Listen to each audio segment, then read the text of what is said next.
5 amazing and successful military deception operations. Number 5. Masky, Russia, Battle of Kursk, World War II. Masky is a broad military doctrine of Soviet deception developed throughout the early 20th century. Its primary focus is denial, deception, and surprise. The practice utilizes several means of fooling the enemy, ideally suggesting to them that a smaller force is awaiting them over the hill. It was most successfully employed at the Battle of Kursk during World War II, when a relatively large force of Germans unwittingly attacked what they believed to be a small force of Russian troops, which actually numbered more than 4 times their own. The Russian forces were able to achieve this, in part, by spreading rumors throughout their own ranks as to their capabilities and strength, which spread to the Germans through their counterintelligence collection means. Ammunition and supplies were moved only under the cover of darkness, while camouflage was utilized to conceal anything of military value. Additionally, the Soviets employed fake airfields, which enticed the Germans to bomb dummy aircraft, further confusing their assessment of the Soviet military strength and capabilities. Prior to the battle, the Germans underestimated the Russians' strength, thinking that they had fewer than 1,500 tanks and 400,000 men ready to fight. Unfortunately for German intelligence, the Russians' deception worked, and they confronted more than 1.3 million fighting men, more than twice the estimated number of tanks, and nearly 3,000 aircraft. The resulting battle destroyed the German offensive and earned the Soviets their first victory against the Germans along the Eastern Front. For the remainder of the war, the Germans would be on the defensive all the way to Berlin. The doctrine is still being used, most recently in the annexation of the Crimean Peninsula and the taking of eastern Ukraine. Number 4. Bluffing, England, Battle of Fishguard, War of the First Coalition. In 1797, during what has been called the last invasion of Britain, French revolutionary forces crossed the North Sea and faced the British at the Battle of Fishguard, which wasn't really a battle at all. Having previously landed successfully a few miles west of Fishguard with nearly 20 boatloads of troops, 47 barrels of powder, and 50 tons of cartridges and grenades, the French were ready to take the town. France's Commodore Castanier sent a single French ship to reconnoiter the bay while flying the British colors. As soon as the ship was spotted by the British, they fired a single blank from a 9-pound gun.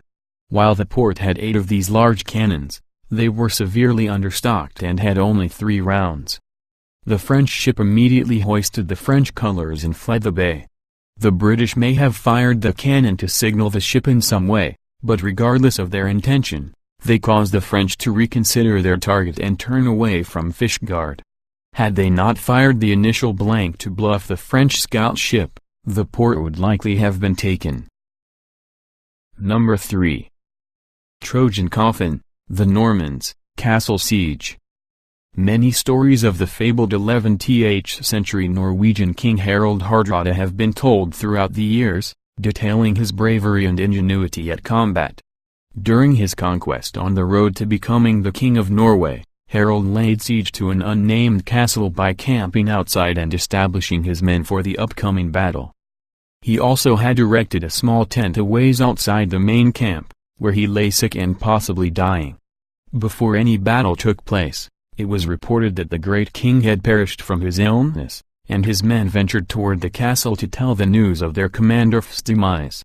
They addressed a large gathering of priests and requested that they allow their fallen commander to be buried within the city. The priests believed that they would receive rich gifts for accommodating the bereaved fighting men and acquiesced. They formed a large procession and took Harald's ornate coffin into their castle, along with a small group of his men. Once they crossed the threshold and entered the castle grounds, Harald's men immediately barred the gate, called the remaining men to battle, and the good King Harald himself leaped from the coffin and declared that everyone be killed. The castle was taken, and Harald's legendary exploits continued toward the conquest of England. Number 2.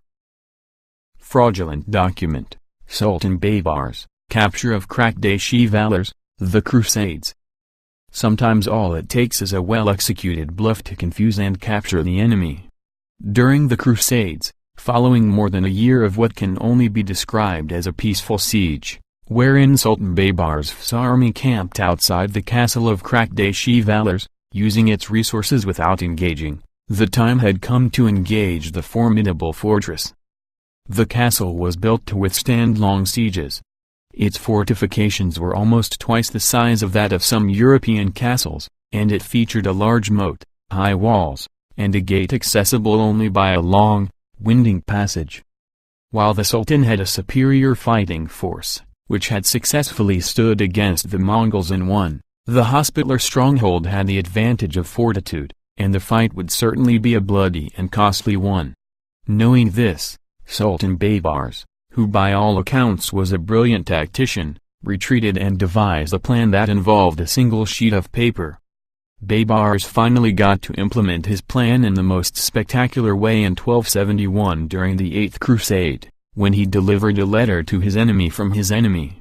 After a 10-day siege that took down a portion of the outer wall of the castle, a letter drafted from the leader of the Hospitaller ordered the men inside the castle to surrender. The knights immediately capitulated and followed the orders of their leader by sending a party out to meet the Sultan and arrange conditions for their surrender. The deception worked, and the castle was taken without the need for further siege or bloodshed, all due to a falsified signature at the bottom of a piece of paper. Number 1. Feigned retreat, the Normans, Battle of Hastings, Norman conquest.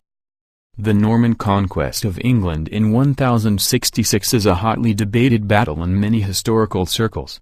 There is no consensus as to whether William II of Normandy, later called William the Conqueror, initiated a feigned retreat or an actual one. Whether or not the decision to withdraw his cavalry was made by William to engage the British does not matter when you consider that no other feigned retreat has been as successful before or since that battle nearly 1,000 years ago. During the battle, the British shield wall was established by the best men available and continuously held the line against the onslaught of William's cavalry until finally, the cavalry turned and fled. As they withdrew from the shield wall, the men holding the line broke and followed them in one of the biggest blunders in military history.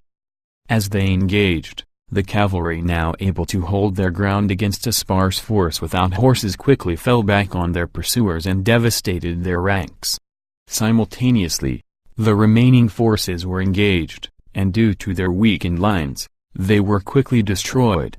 The successful feigned retreat by the cavalry won the battle and brought about the end of Anglo-Saxon rule in England.